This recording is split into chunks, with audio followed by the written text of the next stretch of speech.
This is Lisa from MobileTechReview, and this is the HP Spectre x360 13-inch gem cut for late 2019 with Intel 10th generation CPUs.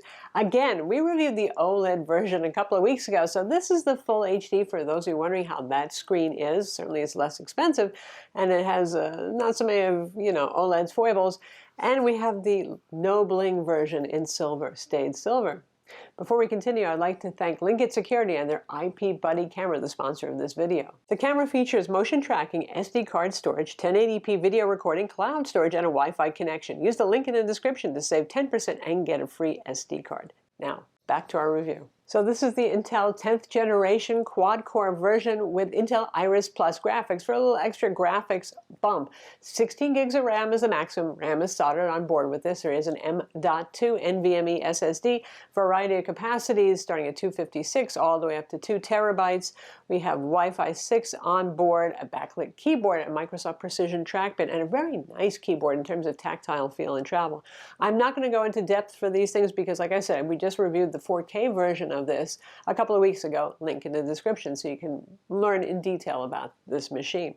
So what's different here is, well, first off, for those of you who find the Poseidon Blue or the Nightfall Black, which is HP's usual brownish black matte finish, a little too blingy or a little too fingerprint adoring, well, this silver is kind of, well, stately in comparison, and it also doesn't show fingerprints very much.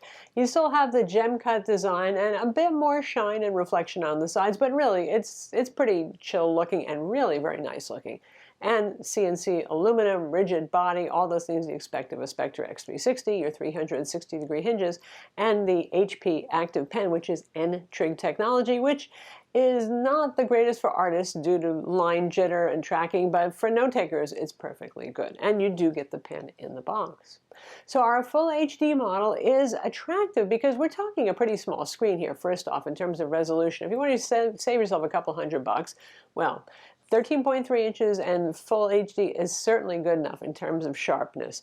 Particularly because the OLED model has, if you're reading, which is where you might notice text sharpness, we'll get into photo and video editing, but when you're reading OLED, whites are sometimes a little strange. So I actually prefer reading text on a white background on an IPS display. It's a little easier on the eyes, even if you're not having the same hyper clarity that you would with the 4K display. Obviously this one is IPS, and that means no OLED burn-in to worry about. The gamut on this is typical of your $1,000 Ultrabook, and by the way, right now this is a really good deal. The model that we have with the Core i7, 8 gigs of RAM, a 512 gig Intel Optane SSD, and the full HD display is going for $1,050 on HP's website. Anyway, you get what you would expect for a $1,000 and up kind of laptop display here, which is full sRGB coverage and about 3/4 of Adobe RGB, a little better in this case. HP claims it's a 400 nit display. We got close, 356 nits, good.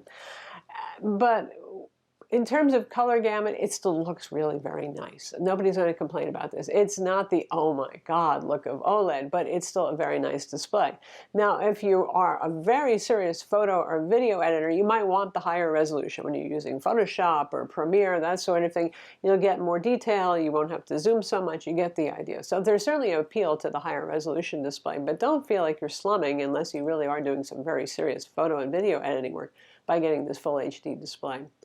I really couldn't see the digitizer grid, that pattern that you see almost like a screen door, as much on this as you do on the OLED model. There's something about OLED where it's a little easier to see the digitizers, though the OLED model we had really wasn't that bad in that respect. Not seeing a lot of moire either here. So all in all, it's a competent display. It's glossy, it's got plenty of reflections, that's HP. They have reduced the reflectance, they've been working on that, so it's not as bad as some previous generations in that respect, and not any worse than the competition. In terms of battery life, that's the other bonus for not going with OLED or with a higher resolution display. Yes, OLED displays, unless they're displaying black because they actually turn their pixels off, well, they'll use more power when displaying light colors or white. So indeed, I'm seeing 2 to 3 hours better battery life with this full HD model, and that's still with the Core i7 inside and a pretty decent capacity 512 gig SSD. So yeah, about 10 hours without trying hard. Brightness set to 200 nits and doing productivity work, a little streaming video, and the usual kind of use cases, not really, going to town trying to play games on or something like that, where obviously your battery life will be shorter. Even Photoshop isn't too hard on battery life depending on what you're doing. So if you're looking for the longest running Spectre, clearly the full HD model would be your choice. I'm Lisa from Mobile Tech Review. Be sure to subscribe to our YouTube channel for more cool tech videos and hit that notification bell.